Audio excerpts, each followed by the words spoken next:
ভাই আপনার নাম বলবেন? নাম বসে বসে। শরীফ, আচ্ছা আপনার নাম? সিয়াম। আব্দুল গাফফার। ভাই আপনার নাম? চারজনকে জিজ্ঞেস করছি নাম কয় রকম, কিন্তু একটা নাম সবার সেম। শুনি নাই, আরেকটু আস্তে। মুসা নবীর উম্মতের নামের আগে তো মুসা নাই। ঈসা নবীর উম্মতের আগে তো ঈসা নাই। দাউদ নবীর উম্মতের আগে তো দাউদ নাই।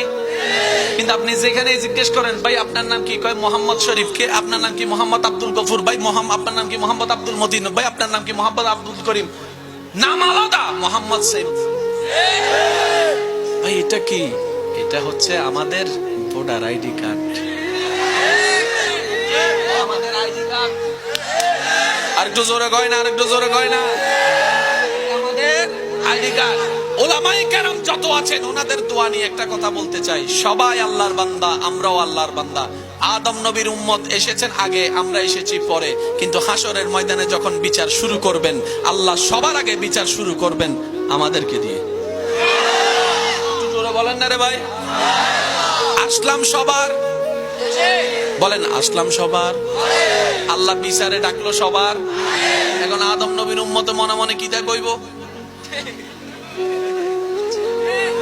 আচ্ছা আপনাদের এখানে ব্যাংকে যদি টাকা জমা দেয়, সকাল 6টা থেকে যদি লাইন ধরেন 9টা বাজে যদি ব্যাংক গুলো, এখন 9টার মধ্যে যদি লম্বা লাইন দাঁড়াইছে মনে করেন 300 মানুষ যদি 9টা বাজে একজন আইসা যদি লাইন ভাঙ্গা সামনে যদি যাইয়া টাকা জমা দিতে চায়, তারা সবাই মিলে কিটা করবো?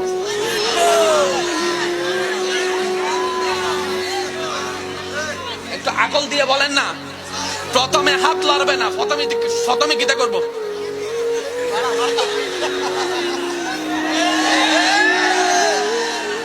4 ঘন্টা লাইনে দাঁড়াই আছি, আর তুমি মিয়া আইসা মগের মূল্য পাইছনি। যদি কেউ কয় আমার সিনস, কয় সিনাটি না বাদ দে। ফজর থেকে কিন্তু নাস্তা না খাইয়া দাঁড়াই আছি, ফাটাও ব্যথা হয়ে আছে। বেশি সিনাটা না করবি তখন আর মুখ চলতো না। ঠিক আছে নি? এবার আমি আপনাদেরকে প্রশ্ন করবো, আপনারা একটু বুঝে বুঝে উত্তর দিবেন। ব্যাংকের ময়দানে দাঁড়ানো বেশি কষ্ট নাকি হাসরের ময়দানে? ময়দানে দাঁড়াই থাকাটা কষ্টকর। সে জায়গায় আদম নবীর উম্মত বলবে আল্লাহ যা করো বিচার যা করো, আমার একটু তাড়াতাড়ি হাসর থেকে একটু দূর করো। দাঁড়াইতে আর পারি না, এদিকে সূর্যের তাপ, এদিকে ঘামের এই অবস্থা, আল্লাহ পারতেছি না। আদম নবীর উম্মত বলবে আল্লাহ আমাদেরকে বিচারটা শেষ করো। সুবহানাল্লাহ বলেন না রে ভাই? আদম নবীর উম্মত বলবে আল্লাহ। এবার বিচারক আল্লাহ আসেনি, পুলিশ ফেরেশতারি। এখন দরকার কি? জোরে বলেন এখন দরকার কি? তো জিবরাইল বলবে আল্লাহ অনেক গ্রুপের বান্দা আছে, কোনটার আগে আনতাম? আল্লাহ পাক বলে আমার নবী রাহমাতুল লিল আলামিনের উম্মত গুলোকে একটু। এখন থেকে যদি আওয়াজ ছোট হয় আমি কিন্তু ডাইরেক্ট বোম মাইরা দিব কইলাম। আরো জোরে কোন লাগবে সুবহানাল্লাহ। যুবকদের আওয়াজ যেন যুবকদের মতো হয়। আরেকটু জোরে বলেন, আরেকটু চিল্লাই বলেন।